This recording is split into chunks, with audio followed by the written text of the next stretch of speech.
Hello hello, आकाश बोलताय का? हा बोलतोय. matrimony.com मध्ये नाव नोंदवले का तुम्ही? हो हो हो हो हो हो. बोला ना. तुमच्या काय अपेक्षा आहे मुलीबद्दल? मुलीबद्दल म्हणजे तशी काय अपेक्षा नाही बरं का, फक्त थोडीशी सुंदर आणि गोरी असली म्हणजे खूप झालं बघा. सावळा कलर जमन का? सावळा कलर सावळा मी काय म्हणतो, पूर्ण कावळा असली तरी काहीच अडचण नाही. कलरचं काय हो, काळा आणि गोरा दोनच कलर. फक्त हाईट मात्र मग तिची नजर माझ्या डोळ्यात गेली पाहिजे बघा. कमरे इतकी हाईट आहे, जमेल का? कमरे इतकी हाईट म्हणलं मग तिची नजर माझ्या डोळ्यात नाही हो, माझ्या बेंबीत जाईन हो. तरी काहीच अडचण नाही ना, तरी पण तिची नजर माझ्या डोळ्यात नाही गेली म्हणून काय झालं, मी खाली वाकून तिच्या डोळ्यात बघेन ना.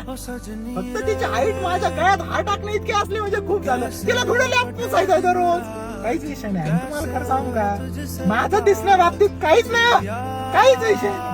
फक्त मुलगी माणसं जपणारी पाहिजे माझ्या. अहो, माणसं जपण्याची गॅरंटी घेते मी. मग काहीच विषय नाही, जमतंय ना आपलं. आतापर्यंत तिला 16 बॉयफ्रेंड होते, काला पण अजून सोडलं नाही, सगळ्यांना जपले. 16 बॉयफ्रेंड? मग मी 17 होऊन काय उखडणार आहे नवीन? तुम्ही तुमच्या मुलीला मुलगा पाहू राहिले का हुलगा पाहू राहिले? तुम्हाला कोण म्हटलं मी माझ्या मुलीला मुलगा मग पाहते? कोणाला पाहू राहिले तुम्ही? माझ्या आईला पाहते. आईला पाहू राहिले? आईला पाहताय ना, मी तर सिंगलच असतात ना. माझेच तर 16 बॉयफ्रेंड पटवले तिने, म्हणून तर नवरा पाहून द्यायचा आहे.